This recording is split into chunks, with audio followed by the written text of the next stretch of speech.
BA भाग तृतीय के विद्यार्थियों का स्वागत। शुभ प्रभात बच्चों। आज अपन महाकवि पंत की कविता एक तारा पढ़ेंगे। जैसा कि आप जानते हैं, अपन ने पहले एक कविता पढ़ी है पंत जी की। छायावादी कवि है, प्रकृति, प्रेम और सौंदर्य की कविताएं लिखते हैं। प्रकृति के सुकुमार कवि इनको कहा गया है।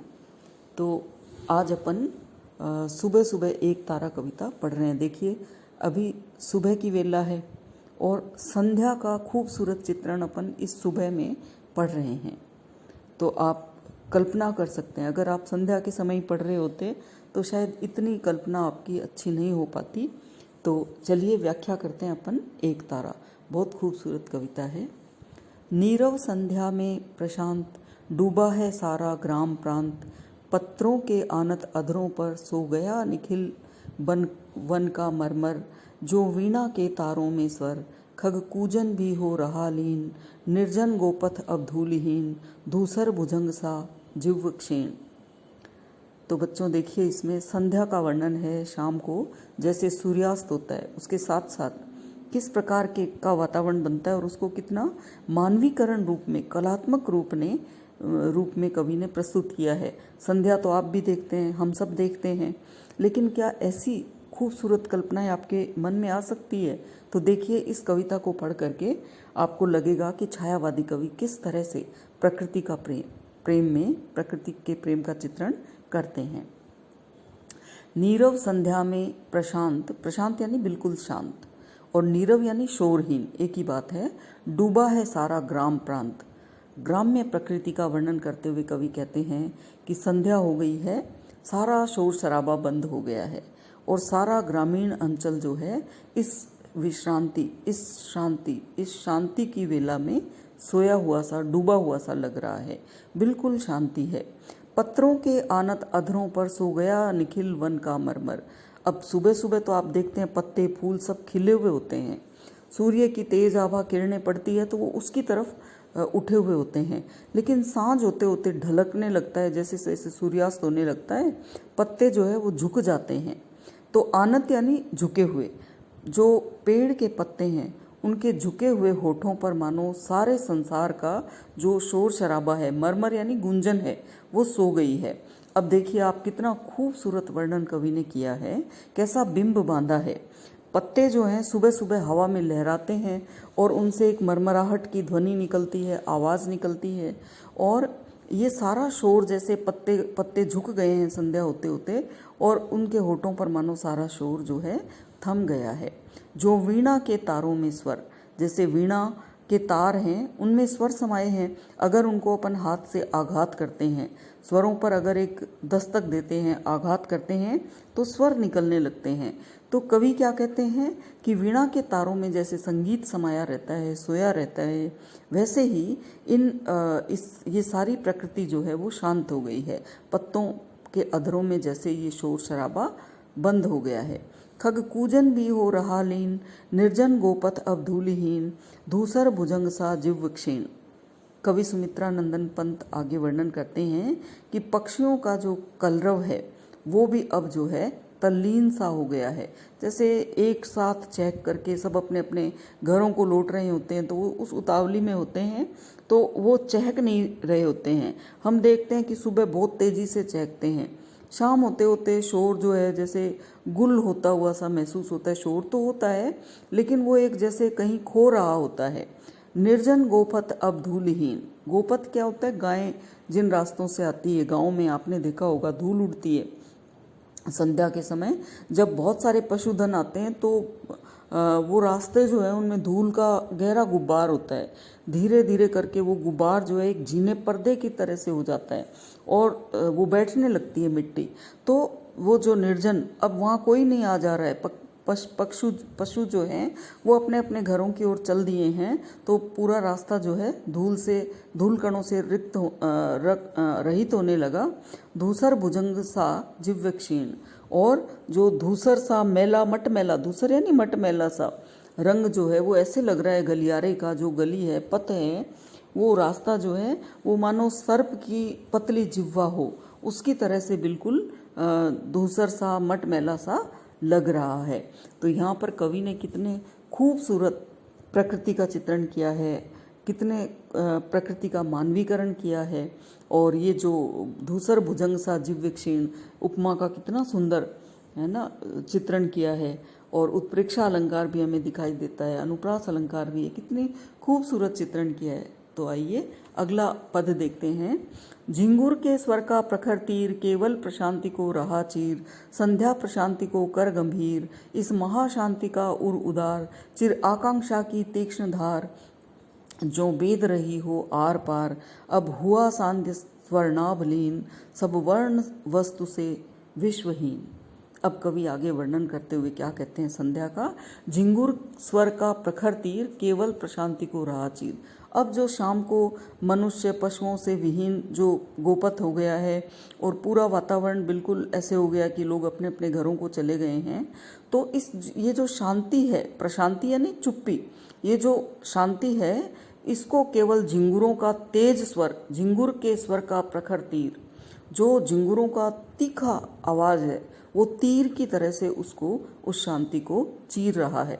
आपने महसूस किया होगा कि संध्या के समय जब एकदम शांति सी छाई होती है तो झिंगुरों की तीखी तीखी आवाज अपने कानों को जैसे तीर की तरह से चुभने वाली लगती है। तो केवल उसी की आवाज सुनाई दे रही है। इस महाशांति का उर उदार, चिर आकांक्षा की तीक्ष्ण धार, जो बेद रही हो आर पार।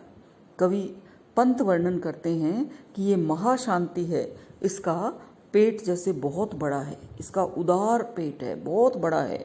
और इस जो जिसका उदर बड़ा हो उसमें क्या होता है, बहुत सारी महत्वाकांक्षाएं होती है, आकांक्षाएं होती है। तो ऐसे लगता है मानो इस शांति में व्यक्ति के मन की आकुलताएं, आकांक्षाएं जैसे तीर की तरह आर पार भेद रही हो। उनकी आकांक्षाओं की तीव्र आकांक्षाएं उठती है इस शांति, इस सन्नाटे में, और मानो वो आर पार चीर रही हो। इतनी आकांक्षाएं, अभिलाषाएं मन में जागृत हो रही हैं।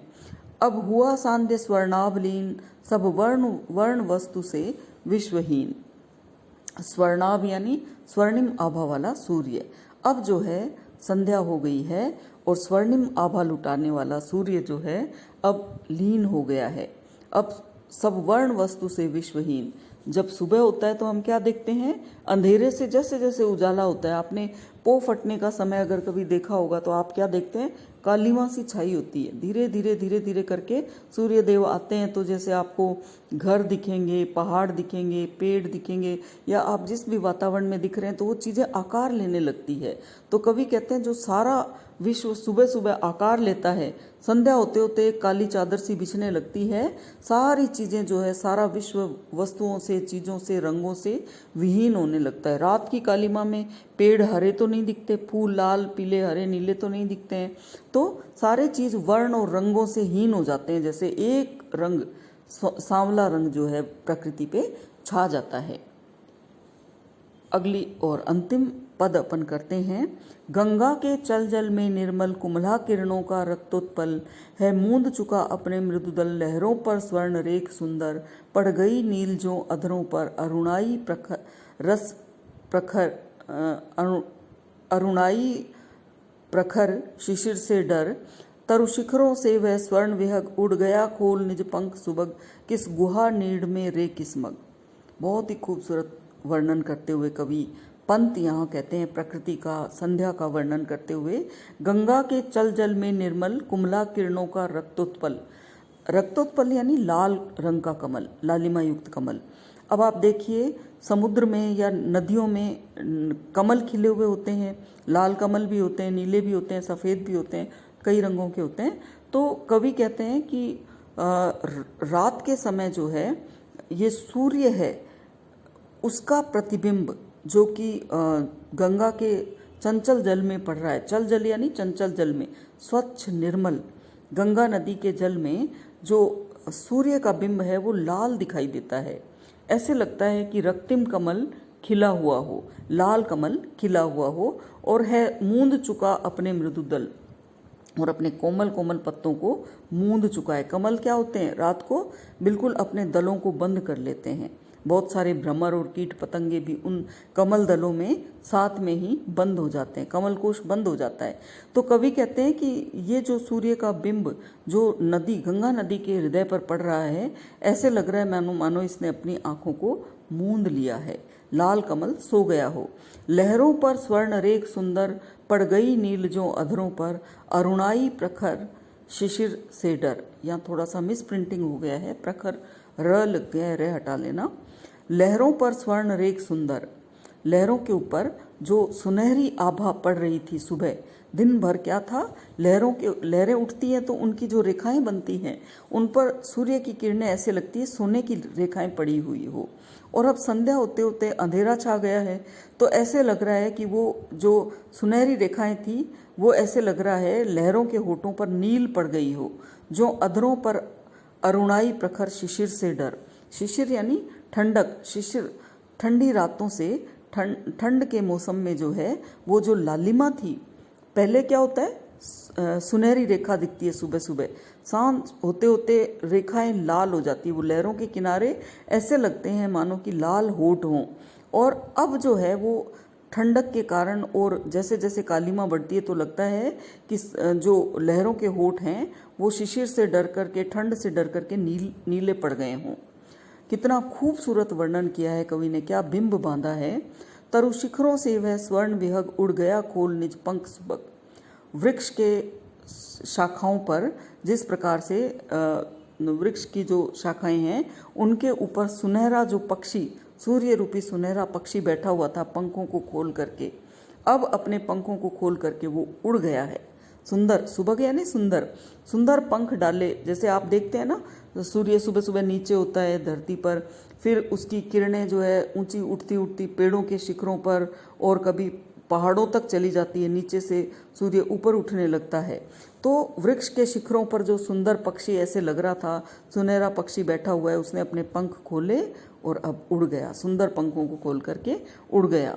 किस गुहा नीड में रे किस्मग, पक्षी जैसे सांझ को उड़ करके अपनी गुफा में या अपने घोंसले में चले जाते हैं, वैसे ही सूर्य रूपी पक्षी जो है अपने पंखों को खोल करके तरु शिखरों से उड़ करके कहीं किसी गुफा में या कहीं किसी घोंसले में जा करके छिप गया है। तो आप देखिए कितना खूबसूरत कवि ने मानवीकरण रूप में, अलंकारिक रूप में चित्रण किया है। रूपक अलंकार भी है इसमें और अनुप्रास अलंकार भी है, उत्प्रेक्षा अलंकार भी है, मानवीकरण भी है और बिंबात्मकता, चित्रात्मकता, दृश्यात्मकता, कितनी खूबसूरत पंक्तियां कवि ने कही है। छायावादी कवियों ने भक्ति काल की सी जो सुंदरता दिखाई है अभिव्यक्ति में, वो इसके बाद न हुई न पहले हुई। तो बच्चों आप इसको पढ़ना, हम इतनी मेहनत कर रहे हैं आपको पढ़ाने के लिए, पीपीटी बना रहे हैं, वीडियो बना रहे हैं, और ये सब किसके लिए है, आपके लिए। और आप पढ़ें इसको शेयर करें, ज़्यादा से ज़्यादा लाइक करें, और अगर आप पढ़ेंगे तो इससे हमें जो खुशी मिलेगी वो अनमोल होगी, और आप पढ़ेंगे, आप कुछ बनेंगे तो महाविद्यालय का नाम होगा। तो धन्यवाद बच्चों, पढ़ें आप।